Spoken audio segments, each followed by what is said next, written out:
तर विद्यार्थ्यांनो एका नव्या स्पेशल आणि फ्रेश या सुपर क्लासमध्ये आपले सर्वांचेच मनापासून स्वागत आहे। सुपर क्लासमध्ये आज आपण येणाऱ्या सर्वच भरतीसाठी म्हणजेच TCS IBPS पॅटर्ननुसार अतिशय महत्त्वाचे असणारे जनरल नॉलेज आपण पाहणार आहोत आणि त्या कारणास्तव या सुपर क्लासला आपल्या सर्वांना सुरूपासून शेवटपर्यंत नक्कीच पाहायचं आहे। तसेच तुम्ही चॅनलवर नवीन असाल तर सर्वप्रथम विद्यार्थ्यांनो आपल्याला एक रिक्वेस्ट करू इच्छितो आणि ती रिक्वेस्ट म्हणजे सर्वप्रथम आपल्याला काय करायचं आहे, या चॅनलला सबस्क्राइब करायचं आहे। जेव्हा तुम्ही या चॅनलला सबस्क्राइब करसाल तेव्हा होईल काय की आपल्या चॅनलवर पुढची सुपर क्लास जेव्हा कधी अपलोड होईल त्याचे नोटिफिकेशन अपलोड करता तुमच्या स्मार्टफोनवर मोबाईलवर मिळून जाईल। त्या कारणास्तव सबस्क्राइब करणे गरजेचे असते।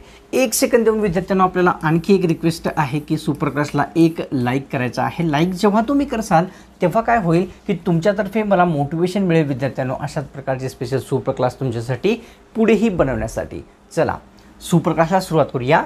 सर्वात पहिला प्रश्न कव्हर करूया, पाहूया आणि प्रश्न असा आहे की खानदेश कोणत्या नदीच्या खोऱ्यामध्ये येते ते आपल्याला प्रथम प्रश्नामध्ये विचारलेलं आहे। कोणता भाग? खानदेश हा कोणत्या खोऱ्यामध्ये येतो? नर्मदा, तापी, गंगा किंवा यमुना? तर ऑप्शन क्रमांक किती? 2 योग्य आहे। तापी नदीच्या खोऱ्यामध्ये विद्यार्थ्यांनो खानदेश हा स्थित असलेला आपल्या सर्वांना पाहावयास मिळतो। प्रश्न दुसरा कव्हर करूया। देशातील सर्वाधिक थंड हवामानाचे ठिकाण खालीलपैकी कोणते आहे?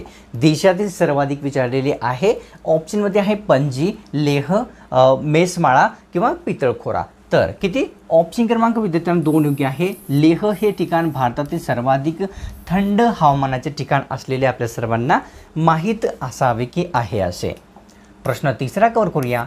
शिवसेना या प्रसिद्ध पक्षाची स्थापना खालीलपैकी कोणत्या वर्षी करण्यात आलेली होती? पक्ष आहे विद्यार्थ्यांना या ठिकाणी शिवसेना हा पक्ष। तर ऑप्शनमध्ये आहेत 1960, 1965, 1966 किंवा 1970। तर ऑप्शन क्रमांक विद्यार्थ्यांना 3 योग्य आहे। 1966 या वर्षी शिवसेना या पक्षाची स्थापना झालेली दिसून येते। प्रश्न चौथा कव्हर करूया। यमुना पर्यटन या कादंबरीमध्ये खालीलपैकी कोणाच्या समस्या मांडण्यात आलेल्या आहेत? कादंबरीचं नाव आहे यमुना पर्यटन ही कादंबरी। तर कादंबरीमध्ये कशाच्या समस्या मांडलेल्या आहेत? बालहत्या, विधवा, बालमजुरी किंवा वरीलपैकी सर्वच। तर ऑप्शन क्रमांक विद्यार्थ्यांनो आपल्या समोर या ठिकाणी किती? 2 योग्य आहे। विधवांच्या समस्या ज्या आहेत ते यमुना पर्यटन या कादंबरीमध्ये दाखवण्यात आलेल्या आहेत किंवा मांडण्यात आलेल्या आहेत। प्रश्न 5व्या क्रमांकाचा सर्वात जास्त तुषार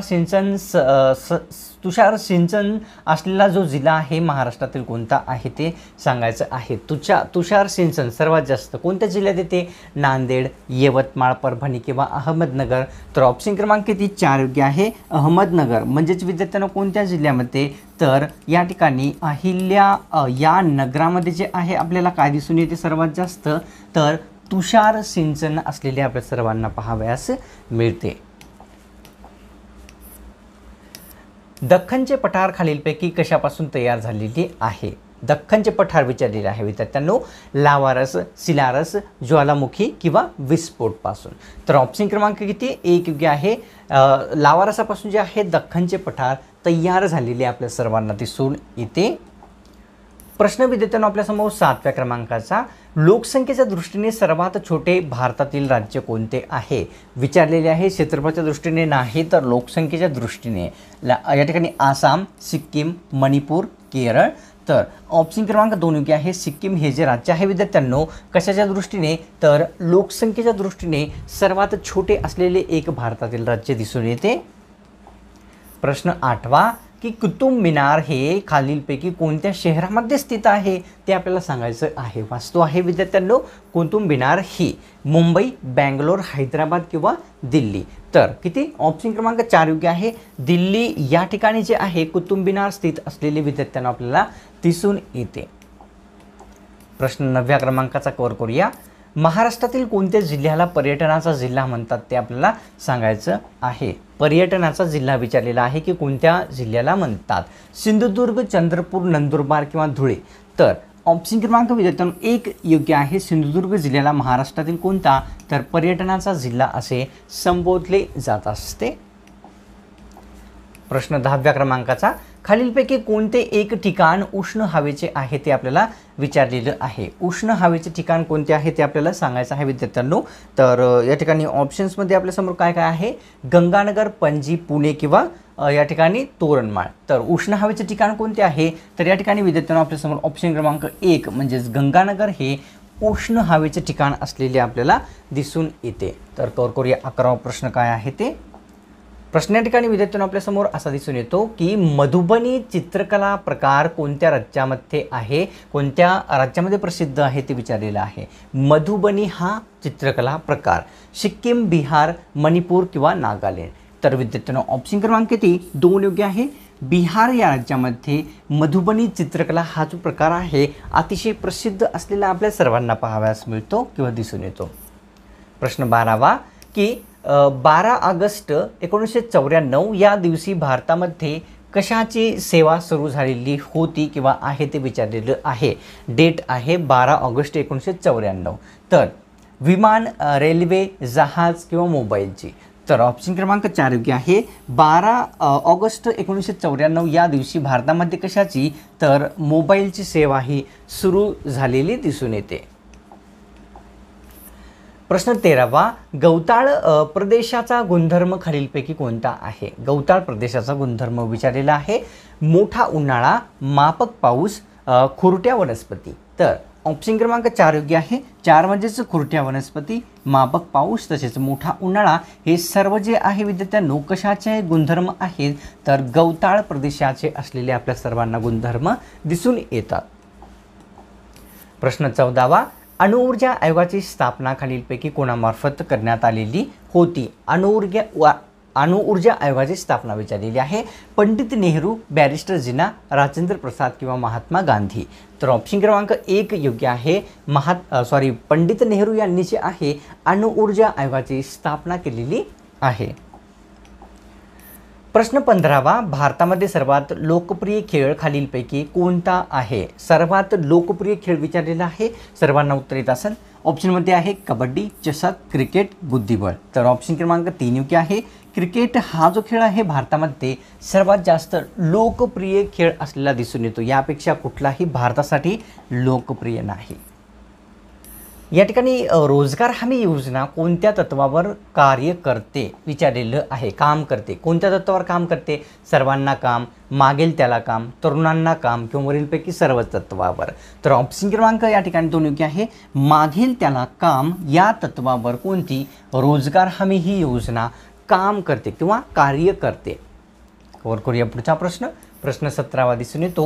रोजगार हमी योजनेमध्ये किती किलोमीटरच्या आत काम दिला जातो ते आपल्याला या ठिकाणी या प्रश्नामध्ये विचारलेलं आहे. रोजगार हमी योजनेमध्ये 8 किलोमीटरच्या आतमध्ये, 9 किलोमीटरच्या, 3 किलोमीटरच्या किंवा 2 किलोमीटरच्या. तर ऑप्शन क्रमांक विद्यार्थ्यांनो 1 योग्य आहे. 8 किलोमीटरच्या आतमध्ये रोजगार हमी योजनेमध्ये त्यांना काम दिले जाते जे काम मागतात. तर कवर करूया पुढचा प्रश्न. प्रश्न 18वा, क्रांतिकारांची स्फूर्ती देवता खालीलपैकी कोणत्या महिलेला म्हणतात ते विचारलेलं आहे. क्रांतिकाराची स्फूर्ती देवता. तर ऑप्शनमध्ये आहेत सावित्रीबाई फुले, झाशीची राणी लक्ष्मीबाई, रमाबाई रानडे किंवा पंडिता रमाबाई. तर ऑप्शन क्रमांक विद्यार्थ्यांनो आपल्यासमोर या ठिकाणी 2 योग्य आहे. झाशीची राणी यांना जे आहे क्रांतिकाराची स्फूर्ती देवता असे संबोधले जाते आणि यांचे टोपण नाव आहे मनू. तर कवर करूया पुढचा प्रश्न. प्रश्न 19वा, संविधान सभेमध्ये एकूण किती महिलांचा समावेश होता ते आपल्याला सांगायचं आहे. संविधान सभेमध्ये विचारलेलं आहे की किती महिला होत्या. तर 15, 20, 30 किंवा 11. तर ऑप्शन क्रमांक विद्यार्थ्यांनो 1 योग्य आहे. 15 महिलेचा समावेश संविधान सभेमध्ये झालेला होता. हे आपल्याला लक्षात घ्यायचं आहे. प्रश्न 20वा, या ठिकाणी झहीर उड दीन मोहम्मद हे खालीलपैकी कोणाचे नाव आहे. नाव पुन्हा एकदा लक्षात घ्या. झहीर उड दीन मोहम्मद असे कोणाचे नाव आहे. सिकंदर लोदी, बाबर, शाहिस्ते खान किंवा वरीलपैकी कोणाचेही नाही. तर ऑप्शन क्रमांक 2 योग्य आहे. बाबरचे नाव जे आहे ते झहीर उड दीन मोहम्मद असे असलेले आपल्या सर्वांना दिसून येते. लक्षात ठेवायचं आहे. प्रश्न 21वा की कोकणाचे स्थान कशाच्या दरम्यान येते ते विचारलेलं आहे. कशाचे? कोकणाचे स्थान विचारलेले आहे विद्यार्थ्यांनो. अरबी समुद्र, सह्याद्री, वरीलपैकी दोन्ही किंवा आर्क्टिक समुद्र. तर कोकणाचे स्थान जे आहे वरीलपैकी दोन्हीही म्हणजे विद्यार्थ्यांनो सह्याद्री तसेच अरबी समुद्र या दोन्हीच्या मध्ये येताना आपल्या सर्वांना पाहावयास मिळते. प्रश्न 22वा समवर्त सूची भारताने कोणत्या देशाकडून घेतलेली आहे? समवर्त सूची विचारलेली आहे. अतिशय महत्त्वाची सूची आहे. ऑप्शनमध्ये आहेत अमेरिका, कॅनडा, ऑस्ट्रेलिया किंवा फ्रान्स. तर ऑप्शन क्रमांक किती? 3 योग्य आहे. ऑस्ट्रेलिया देशाकडून जे आहे भारताने समवर्त सूची हा भाग आपल्या भारतीय राज्यघटनेमध्ये घेतलेला आहे किंवा स्वीकारला आहे. प्रश्न 23वा कुतुब मिनार कोणत्या शतकामध्ये बांधण्यात आलेली आहे? कुतुब मिनार विचारलेली आहे त्या प्रश्नामध्ये की कोणत्या शतकात बांधण्यात आलेली आहे. एक मिनिट माफ करा, पूर्वीचाच प्रश्न आला वाटते. चला, तर ऑप्शनमध्ये काय आहे? 12व्या, 11व्या, 13व्या किंवा 14व्या. तर ऑप्शन क्रमांक किती? 2 योग्य आहे. 11व्या क्षेत्रामध्ये विद्यार्थ्यांनो कुतुब मिनार हे बांधण्यात आलेले दिसून येते. प्रश्न 24वा की सह्याद्री पर्वताची एकूण उंची किती मीटर आहे ते आपल्याला सांगायचं आहे. पर्वत आहे सह्याद्री, तर किती मीटरमध्ये उंची येते त्याची? तर 1520 मीटर, 1320 मीटर, 1420 मीटर किंवा 1220 मीटर. तर ऑप्शन क्रमांक 4 योग्य आहे. 1220 मीटर एवढी जी आहे तर सह्याद्री पर्वताची मीटरमध्ये असलेली उंची आपल्या सर्वांना पाहावयास मिळते. प्रश्न 25वा असा आहे की जैन धर्मियांचे दिलवारा मंदिर आहे हे सर्वांना तर माहीतच आहे. तर हेच मंदिर भारतातील कोणत्या राज्यामध्ये स्थित आहे ते आपल्याला सांगायचं आहे. दिलवारा मंदिर राजस्थान, केरळ, पंजाब किंवा कर्नाटक. तर ऑप्शन क्रमांक 1 योग्य आहे. राजस्थान या राज्यामध्ये जैन धर्मियाचे प्रसिद्ध असलेले दिलवारा मंदिर हे स्थित आहे. प्रश्न 26वा असा दिसून येतो की कुनो राष्ट्रीय उद्यानामध्ये सोडलेले चित्ते जे आहे भारताने कोणत्या देशाकडून आणलेले होते ते विचारलेलं आहे. कुनो राष्ट्रीय उद्यानामध्ये चित्ते नेमके सोडण्यात आलेले आहे सर्वांना माहीत आहे. तर ते कोणत्या देशाकडून आणलेले होते? अमेरिका, इंग्लंड, न्यूझीलंड किंवा आफ्रिका. तर ऑप्शन क्रमांक 4 योग्य आहे. आफ्रिका या देशाकडून कुनो राष्ट्रीय उद्यानामध्ये सोडलेले काय आहेत विद्यार्थ्यांनो? तर चित्ते सोडलेले आपल्या सर्वांना दिसून येतात किंवा पाहावयास मिळतात. प्रश्न 27वा की लोंगेवाला करार झाला तेव्हा भारताचे पंतप्रधान कोण होते? तर विचारलेलं आहे. लोंगेवाला करार जेव्हा झाला तेव्हाचे पंतप्रधान व्यक्ती इंदिरा गांधी, पंडित नेहरू, राजीव गांधी किंवा मनमोहन सिंग. तर ऑप्शन क्रमांक विद्यार्थ्यांना आपल्यासमोर 3 योग्य आहे. राजीव गांधी यांनी पंतप्रधान केव्हा होते? जेव्हा लोंगेवाला करार हा करण्यात आलेला होता त्यावेळेस होते. प्रश्न 28वा की सजीवसृष्टी असलेल्या पृथ्वीला नैसर्गिक उपग्रहांची संख्या किती आहे? याचं उत्तर तर सर्वांना माहीतच आहे. उत्तर द्यायची ही गरज नाही, परंतु आपण घेऊया. सजीवसृष्टी असलेला जो पृथ्वी ग्रह आहे नैसर्गिक उपग्रहांची संख्या किती आहे?